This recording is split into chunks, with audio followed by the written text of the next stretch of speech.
Welcome to the podcast, Rori Harmon, the superstar point guard at the University of Texas. Rori, thanks for joining us on Nothing But Net. Thanks for having me. Well, good morning. It's early morning. We're taping this. What have you done already? It sounds like you had a full day. I just lifted weights. I move weights so I can be on this wonderful show. So Oh, see, that's the kind of teammate you are. See, I appreciate that. Thank you very much. yeah. Rori, I define you in a lot of different ways. Your energy, your motor, your IQ, your skill set, your energy, your enthusiasm and joy for the game. Which one would you start with? Um, with all the things that you listed, I would say I don't know. I feel like I bring a lot of good energy, competitive energy, joy for the game. I don't know.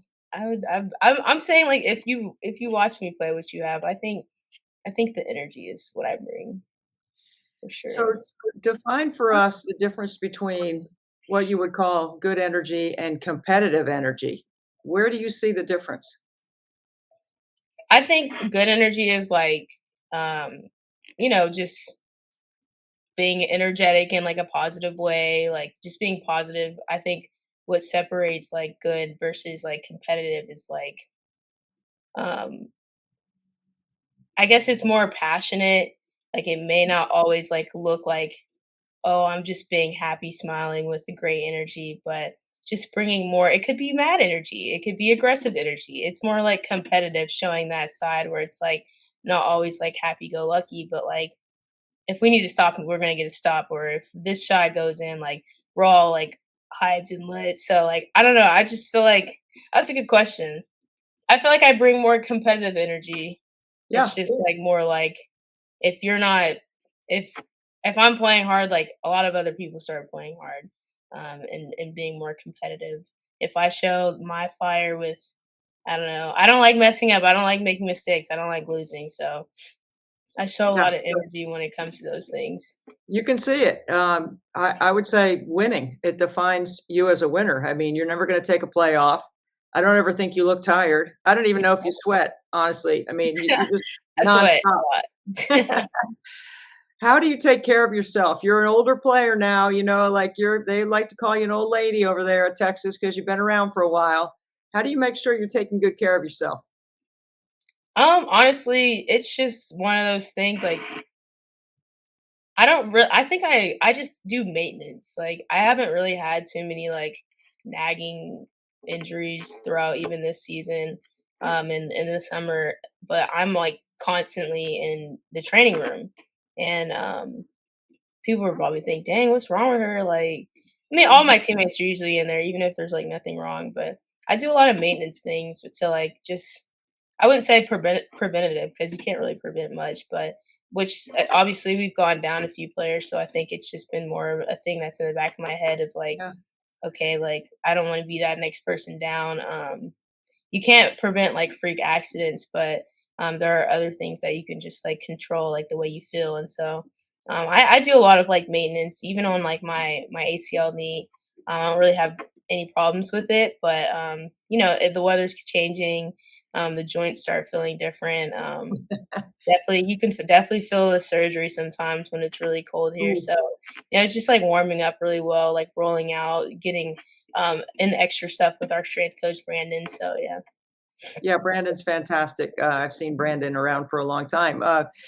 The rest and the recovery and the stuff that you guys have at your disposal, post game, practice, pre-game, after practice. Like, are you a hot, cold tub person? Do you get massages? What do you do? Because people don't Yeah. really know how much goes into it when you say maintenance. Yeah, so whether that be like stim and heat before practice, just to like, just wake up the muscle.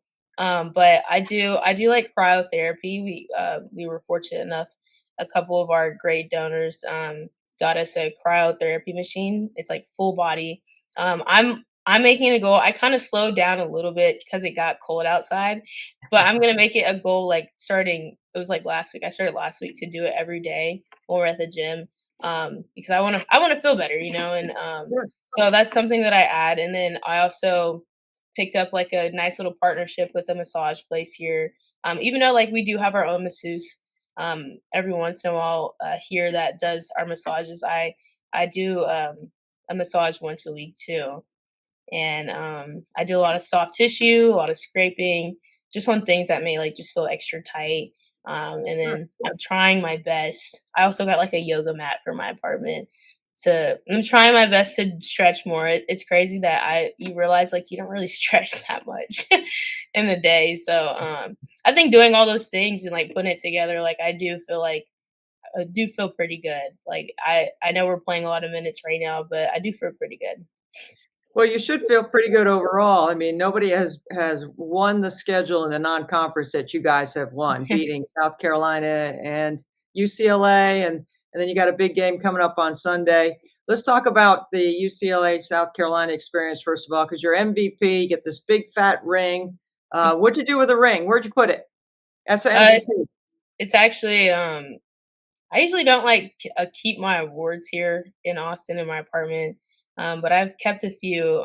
Just like a nice little reminder. But I kept the ring. It's in my second bedroom in like the shelves. So I have like a shelf that has like nine cubes in it, and so I have like I think 6 awards, including like my basketball that I was given to the university for becoming the all-time assist record leader. So some of those things just like yeah, as much as they're like nice awards and stuff, like they do kind of keep me humble in a way.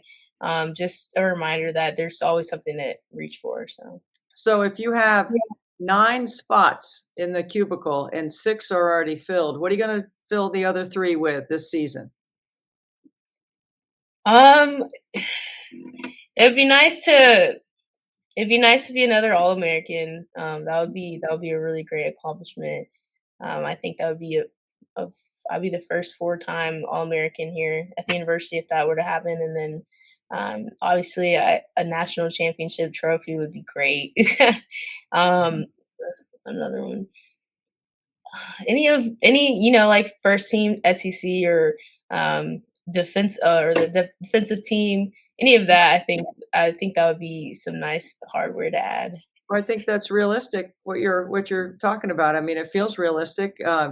Let's talk about the, all-time assist record, a record that stood for 40 years. Cammie Etheridge is one of the all-time greats. I don't know if you know this, but it's one of the trivia questions I love to throw out there that Cammie Etheridge is the only Wade Trophy winner that did not score 1,000 points.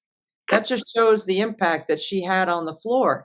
So if you know that about her game and you know what kind of person she is, and she puts out that great video about you, congratulating you, what were your emotions when you heard her? And do you have a relationship with her at all? So, I sat down with Jody Conrad, obviously her coach at the time, and we had a really good like 20-30 minute conversation, and she was basically just educating me and telling me about Cami, which is I feel like is very important here when you come to the University of Texas. Like there are a lot of people that came before you that kind of paved the way, and she was one of them.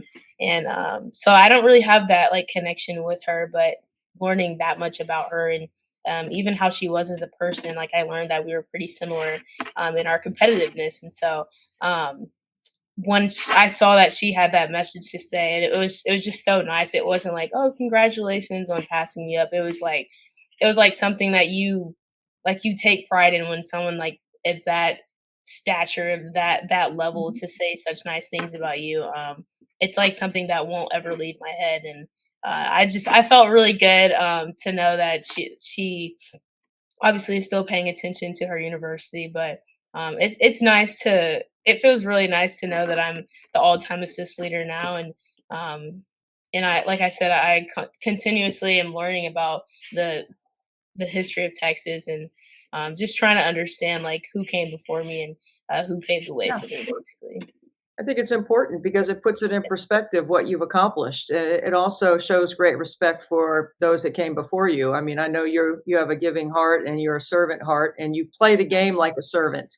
You know, I always look for people that try to make the game easier for their teammates. And there's a Right. lot of things that you do on the floor that make it easier for your teammates. I want to ask you about your relationship with Vic because when I was at shoot around for the North Carolina game, Mm. I I noticed the relationship between you 2, and I knew it was already good, but it seems like it's at another level. Like, in practice, the conversation the two of you have, he stays on the top of the floor. Every rep you come back, you're sort of circling by him, whether he says anything or not. The body language between the two of you is definitely connected, whether you're speaking or whether you're just kind of in the same area, and you sort of know what he wants. He knows what you can do. How much fun has that been? Because you can pick Vic's brain all day long, but how about the relationship between the two of you and how it's evolved? That's a really good thing that you notice. I think because it's completely not forced. We're very authentic when it comes to each other. We've had really like nice deep conversations in his office, uh, and it's not just because I'm the point guard, but I think it's just we actually genuinely care about each other as people, and so that definitely just helps on the court. But it's honestly fun because I feel like now I know exactly what he's thinking at all times. I've been here way too long to not. But like I said, I think his whole system really heavily relies on basically the point guard, me. And so I like that Yeah. responsibility. I think I'm very capable of being the point guard and being responsible and accountable for not only myself but my teammates. And so it's nice to play for a coach that's so smart in the game and that thinks the game so well. And like I said, it brings us closer together because we both hate losing more than we love winning. It's just everything that we think about has to do with winning. Like we may butt heads, but it's all because we want to win. And at the end of the day, like we definitely just love each other. It's definitely that type of bond, and I think it when my other teammates see that, it's good for the team and good for the team chemistry. Vic's notorious for spending the night in his office, watching film. He overworks, he over prepares. He's got an incredible knowledge. Do you ever sometimes just say, Vic, go home, go see the dogs and go visit your wife, Holly, and get the heck out of here? Do you ever say that to him? Because I know he said it to you. Get out of the gym, go rest, go home. Yeah, but is he gonna listen? Probably not. I don't think there was a time where he's like actually done that because I said so. But it's still worth saying because we still have a whole season left. He might take my advice on it one day. But I mean, that's just kind of what makes him great. Like I think that's why our season has gone the way it has gone because Mhm. he's always preparing for like the worst situation, and unfortunately, that's just what you have to do in basketball. You kind of have to look on the downside as well as like the good sides, and so he will never. It would just bother him, and he would go sleepless if he realized he didn't prepare enough or prepare us enough for the game. And like if the game doesn't go the way that we wanted to, or it's not going to be because he didn't prepare us or he didn't Right. try his best to. And I think that's what separates him a lot of the time, in my opinion. And I think that's part of what makes your connection with him so special. Let's talk about two things here. I want to know from you from an IQ standpoint, because a lot of times people will say after an injury, you sit on the bench. Obviously, you coached up Madison at the point guard position the year that you were out. But then there's another level. You go to the Final Four, you come back for another year, you got a chance to elevate your IQ in a different way. Which one of those experiences have do you think you have learned more from? The injury and what you've had to overcome, or the disappointment of making it to the Final Four and then not playing your best basketball? It's definitely the injury. I don't think anything much as far as like winning and losing a basketball game can. Yeah, it will teach me a lot, but the that's just 2 hours in my day. Yes, it's an important game, but when you have to struggle with the like aspects and challenges and the physical challenges of like going through an ACL injury that takes you out for a really long time, it takes a lot more of a toll than like winning or losing in the final four, if I'm being honest. Even though, like I said, I think that game is very important and everyone wants to win a national championship, but there's so many things that happen in 10 months, even more than the 10 months. Even when I came back last year to play, like it was so much every day in practice, every day I'm reminded.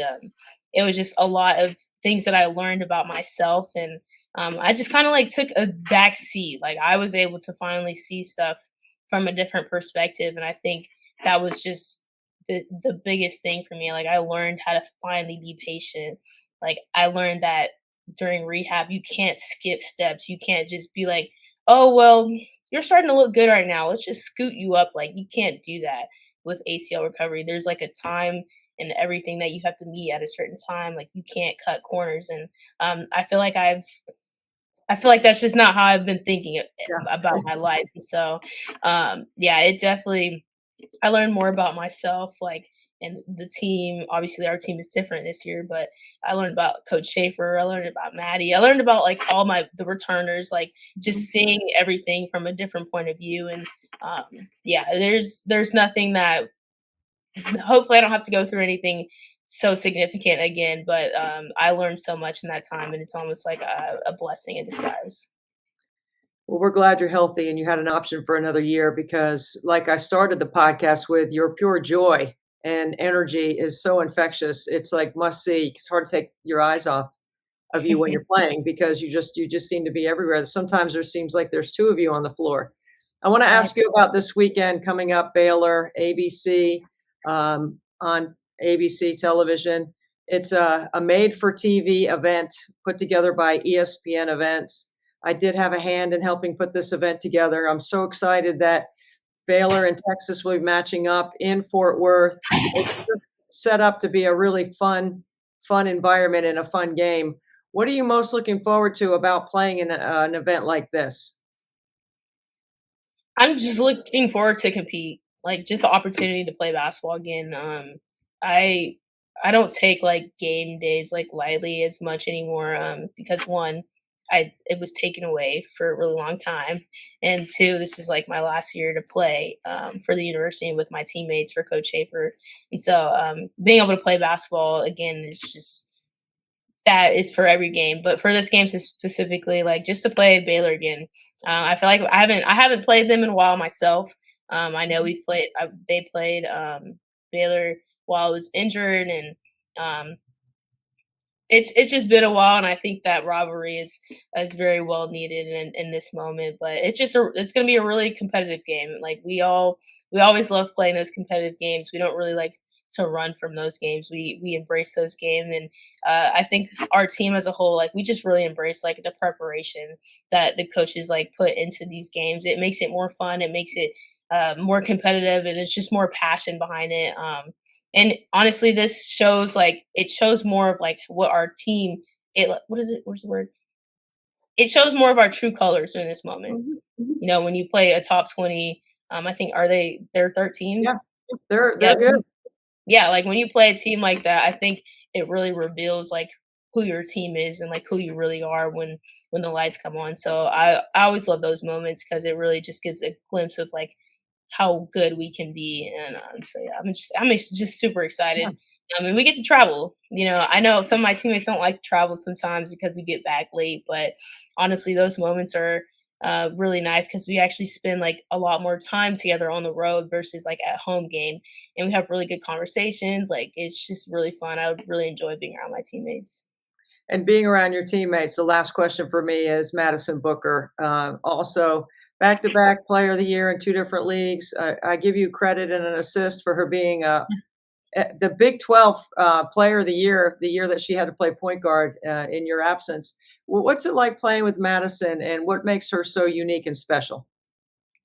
She just came off a triple double, 28, 10, and 10, and I think me and her are one of two of the out of five people in Texas to do that. And she was asked about it in an interview after the game, and she, of course, she sounds really humble. And I'm sitting there like, of course, like she sounds. That's just who she are. That's just who she is, and it's just such a big deal when you do something like that. But she's like grown so much, like tremendously. We've been playing. We may have not played as many games as long as we've been on the team together, but I just seeing her growth and being able to play with her. I was telling somebody else, like when me and her are locked in, like together mentally, like, and you can tell, like, you can see it on our facial expressions when we're talking and looking at each other. Like, I don't think we could lose a game when we do that. Like when me and Madison are locked in like that, I don't think that it's possible. So, and it just goes to say, like, her as a player and as a person, she's so humble. She's just a great teammate. She's a great player, obviously, but I think aside from her being one of the best and one of the greatest right now, it's just her as a person. She's just so humble and she just wants to make everyone else around her better. She just wants to do what is best for the team. And I really appreciate like her and people like that. It's such a big difference, and she's learned how to be a leader and help me lead this team. And so it's just really good stuff over here. Really good culture. I'm just really proud of her. Like I said, especially off her triple double, and her thing is like she's like me, like super hard on ourselves. And you go to film the next day, you miss only 5 shots. Like she missed only 5 shots the other day out of 19, and I just know she's like thinking about those 5 shots. So it's just one of those things where I just feel like I know her so well over the course of the years, and it's just so great to be her teammate. The way you play around your teammates is so good for our game. So as a fan of basketball, I want to thank you for putting in all the work that you put in to help elevate our game, especially on the women's side. You're an incredible teammate. You're a joy to spend time with, Rory. You definitely are the definition of who answers the 3 Ws of a good point guard, who to get the ball to, when and where. And I love spending time with you. You've been gracious with your time with me through your career. And I still have all those videos that you and I cut. Yeah. And I'm going to start throwing those out because I think people need to see where your game is and just how you think the game. So thank you so much for being on Nothing But Net with us. It's a joy to be with you. Thank you so much. It means a lot. Thank you.